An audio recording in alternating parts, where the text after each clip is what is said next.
आसमान पर मंडराते गिद्ध उस क्षेत्र में आई विपत्ति की तरफ इशारा करते हैं।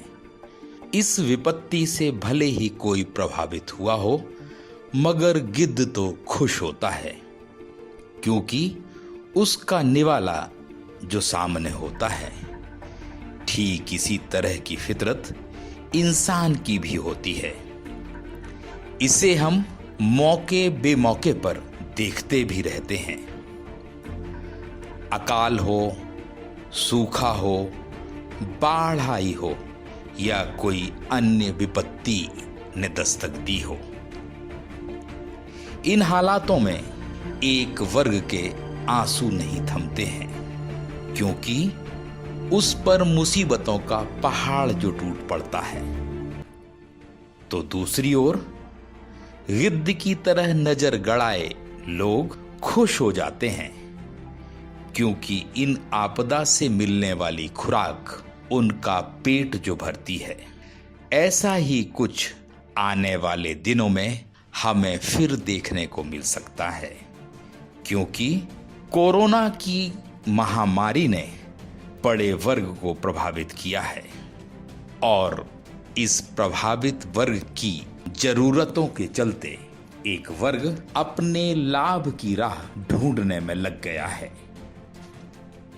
कोरोना की महामारी के असर से बड़ा वर्ग प्रभावित हुआ है और इस वर्ग की मदद के लिए लोग आगे आए हैं। सभी अपने सामर्थ्य के अनुसार प्रभावितों की मदद में लगे हुए हैं।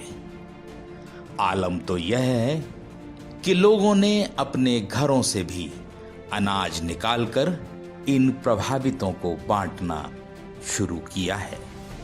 इतना ही नहीं, कई लोगों ने तो अपने घरों में रसोइयां शुरू कर दी हैं और खाना बनाकर पैकेटों में बांधकर इन प्रभावितों तक पहुंचाने में लगे हैं।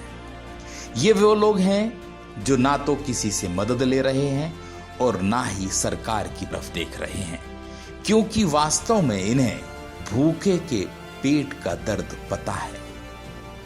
प्रभावित की समस्या का एहसास है। वे जानते हैं कि भूख क्या होती है और एक भूखे के लिए रोटी कितनी जरूरी होती है। कोरोना महामारी के कारण हजारों परिवारों को अपने गांव वापस लौटना पड़ा है। लोगों के पास काम धंधा है नहीं, ऐसे में उन्हें दाने दाने के लिए मोहताज भी होना पड़ रहा है। सरकार की कोशिश राशन, पैसा और अन्य सुविधाएं पहुंचाने की है, मगर यह आसानी से पहुंच नहीं रही है, क्योंकि बीच में सक्रिय दलाल अपना काम किए जा रहे हैं। इस महामारी के बीच में ही एक बड़ा वर्ग सक्रिय हो गया है, जो सरकार की मदद को गरीबों तक पहुंचाने का ठेका लेने की तैयारी कर रहा है।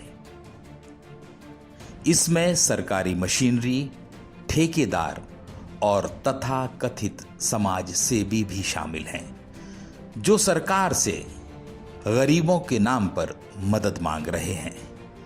वे अपने को विशेषज्ञ बता रहे हैं कि वे ही ऐसे लोग हैं जो समाज की सेवा करते हैं और सरकार उन्हें रकम मुहैया कराए, राशन मुहैया कराए और वे गरीबों तक पहुंचाएं।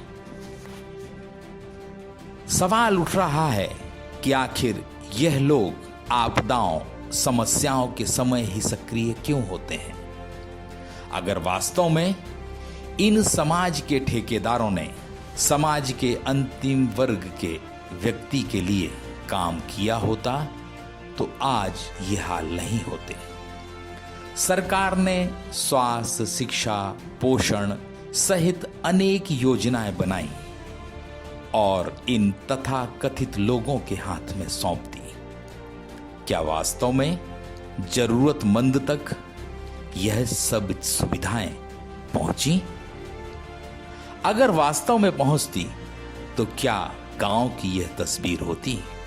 गांव और गरीब का यह हाल होता, मगर उन्हें तो सिर्फ अपनी चिंता होती है। यही कारण है कि कोरोना जैसी महामारी के बीच भी लोग सक्रिय हो गए हैं और वे यही कोशिश करने में लगे हैं सरकार उन्हें एक बार फिर दलाली का मौका दे। दोस्तों, ऐसे लोगों पर समाज को ही नजर रखना होगी। क्या वाकई में ये समाज के लिए काम कर रहे हैं? समाज को इनके काम से लाभ हो रहा है या इनकी ही हैसियत बदल रही है, इनकी जीवन शैली बदल रही है?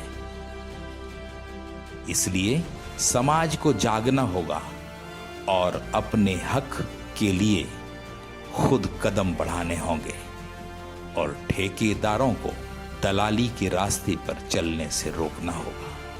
तब कहीं सरकार की मदद उस गरीब तक पहुंचेगी जिसे आज सबसे ज्यादा इसकी जरूरत है।